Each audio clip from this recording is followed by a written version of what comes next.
Okay, you're good. Yep. Hey everybody, it's Friday. That means the doctor is in and live with TOA is back. And Friday means we're back at our One City studios, and we'll be here for a while. We've had a good time in Murfreesboro. I'm Stahlman, your host. Once again, thank you all for participating in these events. I hope they're helpful. I've actually had a few patients this last week say, I saw you on video and I liked what we saw, who you interviewed. So that's kind of neat. Anyway, it's Friday. It's April 16th, so I hope you didn't pay your taxes yesterday because they're not due till May. We have a new face here. This is Jim Rubright. Dr. Rubright is one of our premier hand and upper extremity specialists, and he's here to talk about something really quite completely foreign to me because it didn't even exist when I was in training, and I think pretty exciting for the right patient, I would guess. Dr. Rubright's going to tell you a little bit about himself. He goes everywhere in our practice, so he'll tell you what office locations he sees patients at and whatnot. Just remember, before we get started, that this and all of these episodes are for your education and entertainment only. Don't consider these sessions medical advice. We are orthopedic trained, fellowship trained physicians, but we're not your physicians. So please, if you have a musculoskeletal problem, seek out professional help, somebody who can look at you directly. Go to TOA.com. You can look up our website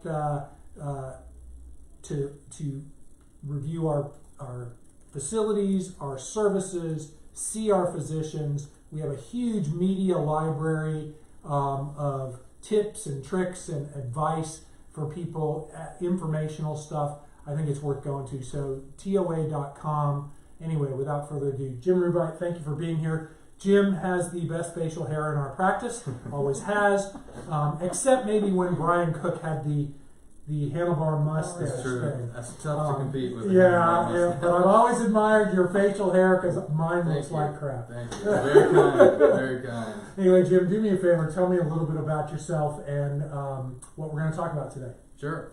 So I'm Jim Rubright. I've been with TOA for about 4 years now. I've been in Nashville for close to 8, I think, practicing orthopedic surgery. I grew up in North Carolina, did my medical school at University of North Carolina, did my residency in orthopedics at University of Vermont, and then fellowship in hand upper extremity surgery in Pittsburgh. So I've been all over the eastern seaboard. The cold northeast, hence the facial hair. That is when it started growing. I used to shave it in the summer, grow it for ski season, and then, it's just been here for about 10 years now. But anyway, it's getting gray now. I've got 3 kids, so it's starting to gray out a little bit. But don't worry, it'll get worse. Yeah, that's one thing for sure. But so I practice upper extremity surgery from the shoulder down to the fingertips. Arthroscopy, joint replacement, fracture surgery, nerve vessel, tendon injuries, and I'm all over the place, all over Middle Tennessee. I'm in Nashville, as far east as Cookeville, in Lebanon, and as far west as Dixon. So we're burning up the roadways. But we've got offices in all those places, hand therapy available in 3 out of 4 of those places, excluding Dixon.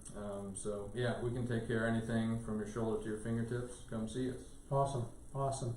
So today we're going to talk about something again that's a little bit off the beaten path for me, certainly.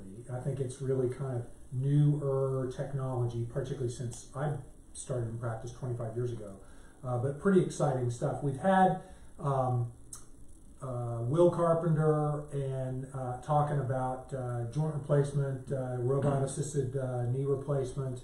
I've talked about spine fusion and such like that. We've talked to Sean Brown about some emergency tendon and laceration type things about the hand. But this is really kind of an exciting, different area in the upper extremity that I think is a lot of people will be interested in. So we're going to talk about wrist replacement. That's right. Or wrist arthroplasty, which is really something that's out of my wheelhouse. So I look forward to hearing you teach us some of that. Sure. So it's a relatively rare procedure, especially in terms of joint replacement surgery. So to put it into perspective, in the United States in a year, about 1 million hip and knee replacements are done, probably more than that at this point. And most of those, maybe about 3/5 of those, are knee replacements. In the United States, currently only about 350 wrist replacements are done in a given year. So it's vast difference. And there's a lot of reasons for that. But in the right patient, I think it can be a valuable procedure. A little bit of the history of this is kind of interesting. So there was a guy back in 1890 named Themistocles Gluck, a German surgeon. I got a picture of him here. Here he is. So he started doing joint replacements based out of ivory. So he was sculpting these components, and he actually did a wrist replacement in 1890. This was kind of at the same time that germ theory was evolving, and so every single one of them got infected. So they did well apparently for a while until they got infected, and then they had to come out. But the concept of joint replacement and even wrist replacement is very old, but the technology is just now evolving to the point where it's a more reliable procedure. So there's actually been 4 generations of wrist replacement components. The very first of which was just a silicone kind of flexible implant. You cut some of the bone out to make space for this large flexible silicone piece. You wedge it in the bones, and that did okay for a little bit, but the parts would break. People would get a reaction to the silicone, and so those routinely failed. Then they started making them out of metal and plastic, which kind of evolved alongside of the more common hip and knee replacements that we see today, which are obviously wildly successful and they last a really long time. But the early generations of the metal and plastic wrist components also were fraught with problems. Initially they were cemented in, and that would get loose. There would be bone erosions, dislocations. And through the years they've evolved these, really from the 70s until now, with this this platform, which is now the 4th generation. It's fixed on the hand side or the wrist or carpal side with screws, and on the forearm or the radius side with press fit components. And so there's actually, I'll show you, here's an example of one. And so the hand and fingers would be kind of down on this end of the implant. This part here press fits into the end of your forearm, and it has this porous coating here, and so the bone can actually grow into those implants. It provides a scaffolding for the bone to solidify and heal into the parts, and so the durability is much better. Because the implants have evolved so much in a fairly short time frame, we don't have really long-term data like we do on hips and knees. And so we don't know, are these going to last 20, 25 years? Are they going to start having problems to observe, at the 10-year mark? We're not quite sure. But, 5-year data looks good. 95 to 97% of them are still in and doing well at 5 years, which is a big improvement from prior generations. And so, it's becoming a more viable option, really, for people with wrist arthritis. So, people who've been on this show before, you've seen implants that look reminiscent of what you just saw. And the reason why is it's metal plastic. It's essentially a resurfacing amalgam of materials. And I would imagine that one of the hardest parts in a wrist is you're dealing with lots of little bones, moving parts, and movement that's not just a hinge. It's a 3-dimensional, rotational, 4-dimensional movement, and that makes it even more challenging to hang on to things, as well as to try to reconstruct the joint, approaching as best as we can the normal mobility of the joint. Has that been the issues? It is, yes. Unlike a hip or a knee where you have large caliber bones with good bone stock to fit these components in the wrist you're dealing with small little bones. Kevin will show you here. These little teeny guys, there's a whole bunch of them. It's like chiclets in your hand, basically, and they're small. And then there's the radius bone that he was talking about here. But imagine, how many bones are in the wrist? There's 8 small bones. Yeah, imagine all those little bones crammed in there, and they're all moving. Yeah. Or theoretically moving.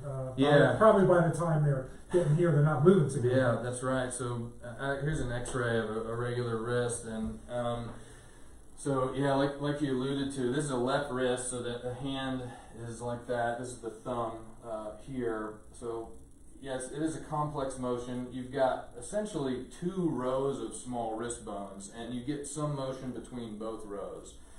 And what you can't see on the X-ray is the cartilage that coats the bone ends, and so the empty spots that you see between the bones is inhabited by the cartilage of the joint. And anything that takes that cartilage away is arthritis. And so by the time they come to me and they're talking about options surgically for wrist arthritis, you're not really seeing these gaps anymore. And so they start to look like this. So you can see, compared to the prior X-ray, there's really not these gaps between the bones. And so these patients will be stiff, they'll have pain because the bones are rubbing against one another, creates inflammation, swelling, and just dysfunction. And so the treatments for arthritis, like in any joint, in the wrist, can be fusions of the joint. Try and get the bones to heal into one mass so there's not motion between bones creating pain, and joint replacement. And then obviously there's non-surgical options which we would try first. Steroid injections, braces, physical therapy, oral medications, topical medications, same as hip and knee arthritis, or shoulder and elbow for that matter. But one thing that makes wrist replacement a bit less common is a fusion of the wrist is actually a pretty good treatment option. And for most patients, that's probably the way to go. If you're young and active and have hobbies or work activities that require a lot of forceful use of the hand, wrist fusion is probably a more durable solution. And classically, that's what we've been doing for a long, long time. Here's an example of a wrist fusion.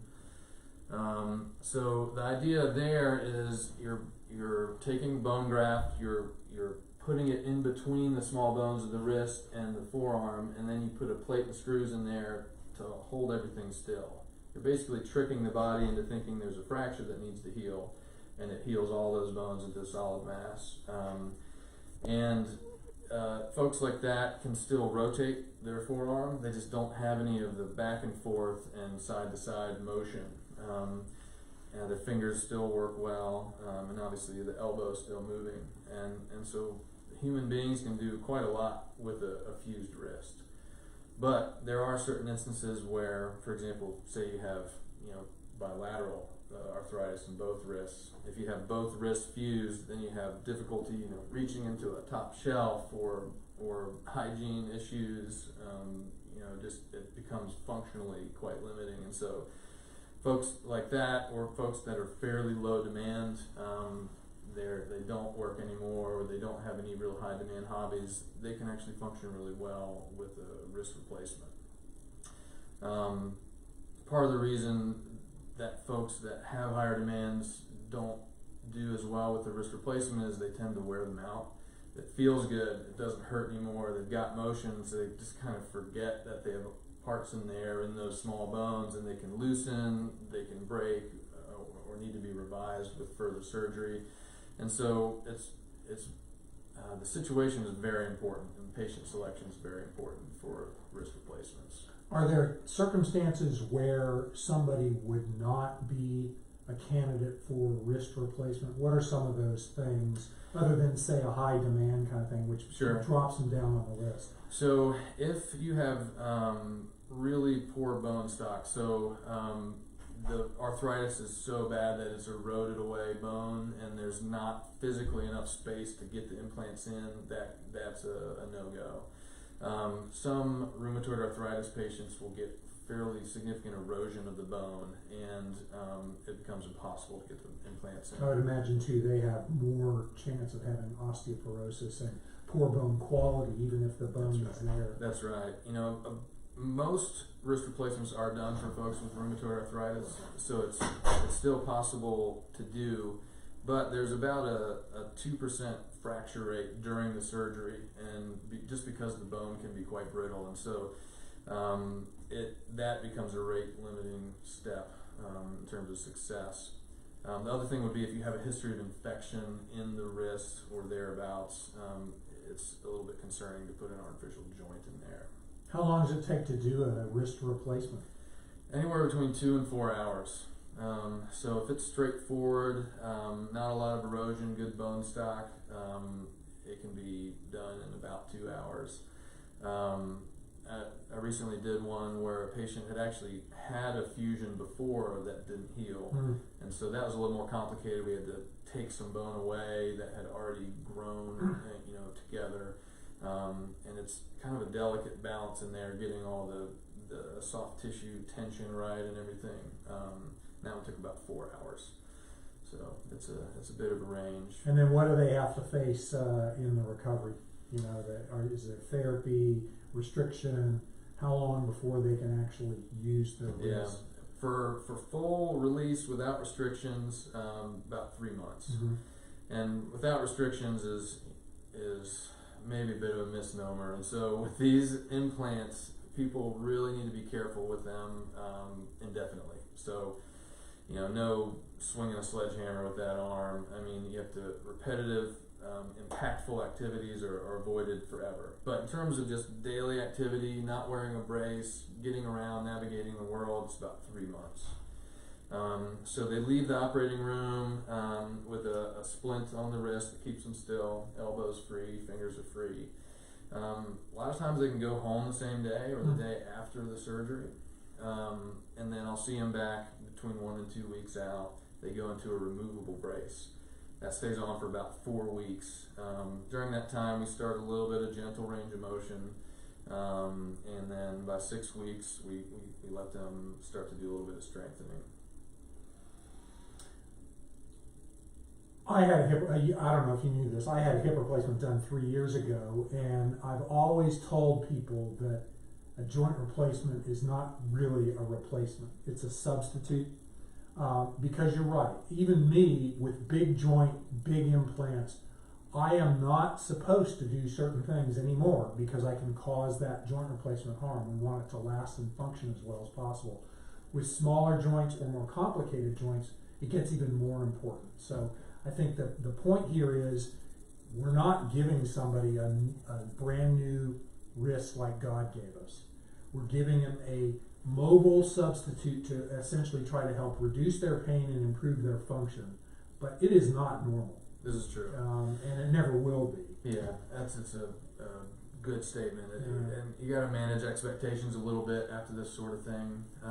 With a wrist replacement, you can often get about half normal motion, so about 30 degrees in either direction, about 10 to 20 degrees of side-to-side motion, which is pretty good compared to a fusion, which is zero motion in both of those planes. And so that can go a long way in the right patient. Let me show you this recent case that I did. So this is an example of a wrist fusion, which we just talked through. Here is a patient that had previously had a fusion and then had their plate taken off. The fusion plate was removed. And it turns out that the middle part of this fusion hadn't healed. There wasn't really motion there, but there was pain with activity, and he was having a really difficult time, and he had found out that lack of motion bothered him a lot more than he thought he would. Obviously going into the fusion surgery, he was told, you're not going to be able to ever remove this again, and he thought, it's not that big a deal, but it turns out for him and his lifestyle, it was. And so the challenge here is you've got this big, massive bone that you've got to make, chisel away to make space for this implant. And so we took him to the operating room, and this is an example in real life of what this implant looks like. And so you've got this metal base plate on the hand side or the carpal side, and there's this central stem that impacts into the bone, kind of press fits into the bone, and that's where the bone can actually grow onto that metal component. And then there's these two big long screws that you aim with x-ray guidance right down the center pike of the index finger hand bone and of some of the neighboring carpal bones or wrist bones. And then these little caps lock onto those screws to create a fixed angle so that you can't kind of windshield wiper that plate back and forth. So it's a guard against loosening as time goes on. And then this component here is the bone's carefully prepared, and then this impacts in, and similarly there's this collar of porous coating where the bone can grow onto it and stabilize things. Now what you can't see on this x-ray is there is a plastic piece that snaps on to this base plate, and it's curved to match perfectly the curvature of this forearm component, and so it allows you that side-to-side motion and the back and forth motion. And we'll follow this with x-rays for the first 6 months or so, and then probably on a yearly basis after that. Make sure that those screws aren't getting loose, make sure the components are staying put. And here's a kind of a before and after picture. So you can see the overall kind of length of the forearm and wrist is about the same, but now there's this gliding surface in there which will be painless to preserve some of that motion. So this goes to the same principles as nearly all joint replacement surgeries. It's a resurfacing. You're trying to restore the mechanics, that how the joint moves, as close to anatomical as we were designed to make it. But you got to be able to hang on to things in order to keep those pieces still. And so it is a substitute. It's not perfect, but this is really actually quite exciting, because years ago when I was in training, we did a lot of wrist fusions, and like you said, they were very helpful, but there were some significant limitations. And for the right patient, I can see how this would really be a tool. It's still a work in progress, guys, and the reason why is because technology has caught up with the need, but we don't have the data yet to really say how long this will last, what kind of problems into the future, who's exactly the right patient. I mean, this one's kind of a unique patient in that he had a painful, not completely fused fusion. It's kind of a disaster in all worlds, because he wasn't happy with the motion, he wasn't happy with how it felt, and he had a big operation on his wrist. And so this salvage is actually pretty exciting for those patients, especially if they can understand that this is not normal. This is making you different, and it's a compromise, but really quite cool. All these things nowadays, if you look at all the different joint replacements, whether it's hip, knee, shoulder, ankle, wrist, elbow, the basic three components are metal on one end, metal on the other end, plastic in the middle. That's how the joint replacement or the disc replacements look in the neck and the lower back. And that technology's been around for a gazillion years. The metallurgy and the plastic material science has been around for a very long time. So that's well established. Now it's just trying to figure out how to skin the cat in a different way. That's right. So pretty neat, pretty neat. Are insurance companies paying for this? They will. It's a unique procedure, relatively uncommon, like we discussed, and I don't think this is going to shoot into like the you said, stratosphere. 350 a year is not really Yeah, and so usually it's if someone is at the point where we're discussing a wrist replacement, they've already tried most everything else, and so we haven't had a big issue getting insurance on board. Sometimes it may take a phone call. They'll ask, "What do you do?" I've never heard of this. Yeah, and we can work through that for sure. But it's a viable option, and enough so that I think they should pay for it in the right situation, and most often do. Yeah. Casey, we need to get Dr. Yu or one of the other foot and ankle guys on board, because this is essentially the same. They've had a lot of advances recently with ankle replacements, and it follows hand in hand. I call hands, and feet, dumb hands. Yeah. And so we have dumb hand replacements too. So Dr. Herring hates me for saying that. But, anyway, that's really cool. That's really cool. Anything else? One thing I wanted to talk about was, what are the risks of having this procedure specific to the wrist? Because we do have risks of infection or failure or those types of things, are there specific structures around the wrist that you have to be really careful about that people can get in trouble with?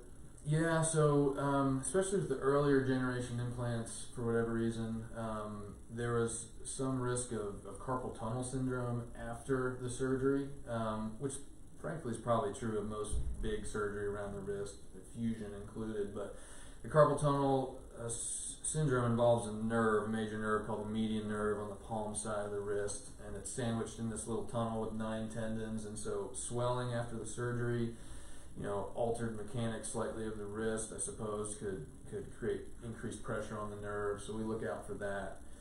And then it comes down to complications that are kind of common to all types of joint replacement. Infection, it's about 1.5% is infection rate for wrists, and just implant failure in general, loosening of the bone.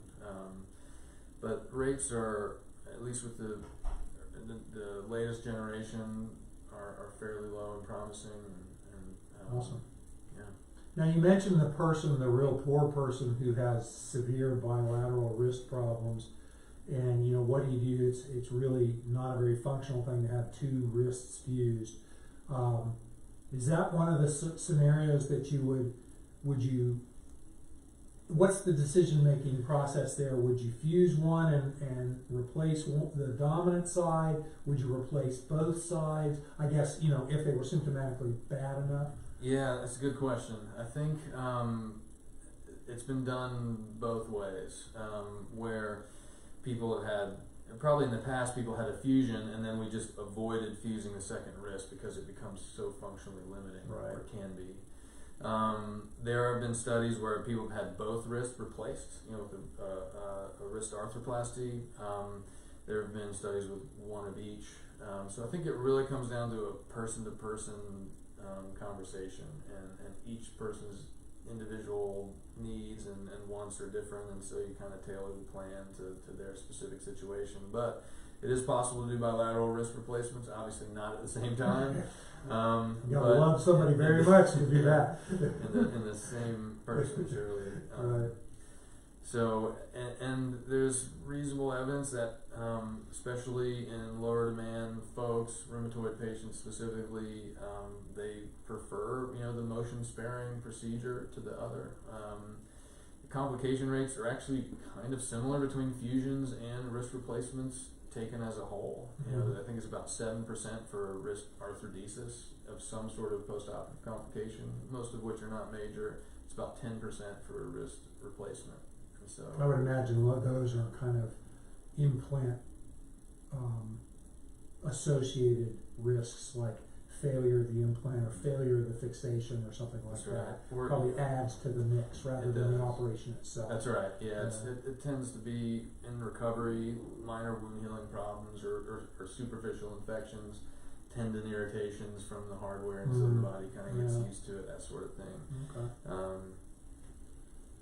So is there anything else you want to talk about on this subject? This is fantastic. I think that, the technology is not making somebody normal, but the technology can bring you closer to normal than our concurrent technology, which is and we're not saying that wrist fusion is a bad operation. As you said, it's a really good operation for the most part. That's right. This is just an additional kind of sideline that may be the right patient better for their needs. That's right. I think that's a good takeaway message is, I don't expect to start doing one of these every week. We'd be a little nervous. I encourage folks to come in if you're having wrist arthritis pain, if you have considered surgery before, or you're trying to figure out what to do. Come in, we'll have a conversation. The vast majority of people probably don't fit the bill for a wrist replacement, but it's worth a conversation. It may be that you need a wrist fusion or some partial fusion of the wrist in some instances that can preserve motion and eliminate pain. And so the most important thing is just to have a conversation, open conversation about what you need, what you want, and what the options are, and go from there. Yeah, and I would just reiterate that, as Jim said, this is not something that's been commonly done. It's a relatively newer technology. So the average hand surgeon that's been in practice for 20 years has probably never done one of these, or very rarely has done one of those. So it's worth, if you've had a conversation with somebody outside and they say there's nothing we can do, or this is the limits that what we can do, you might want to do something like seek out Jim just in the event that this may be an option for you. It may not be, but not everybody has all experience in all techniques and technologies. That's why things advance. And so I think it's always worth, when you're dealing with non-emergent functional lifestyle problems, to get as much information as you can. And seeing somebody who has experience with this makes a lot of sense. Yeah, I think that's very true. It's one thing we've really got going for us at TOA is we have highly subspecialized, highly trained surgeons. You know, I spend my entire life professionally between here and here, and so I know what's out there. I think about it all day long, every day, and so come on in, we'll talk about it. That's a great thought. Anyway, thanks for being here. If you have any other topics, I'd love to have you back. Sure. This is always kind of an interesting forum. You'll actually see that our engagement with these videos has actually been super high compared to like standards that they go by and stuff. And I think we have a good following of people here in Middle Tennessee and the regions around. Plus, I think we present good information. So. Anyway, awesome. Thank you. And he has such great facial hair, it just pisses me off. That's okay. Dr. Carpenter just had great hair. Anyway, so I think that'll be the end of it for today. Remember, all your musculoskeletal needs, TOA.com. We are all over the place now. We're in Cookeville, we're in Dixon, we're in Clarksville, we're in Murfreesboro, Smyrna, Southern Kentucky, Hendersonville, Gallatin, Mount Juliet, I'm losing them all, Lebanon. So we can find you what you need with regard to your specialty musculoskeletal care. So thank you very much. Have a great weekend. Please, if you haven't done it, seriously consider, I'm imploring you to get your vaccination for COVID.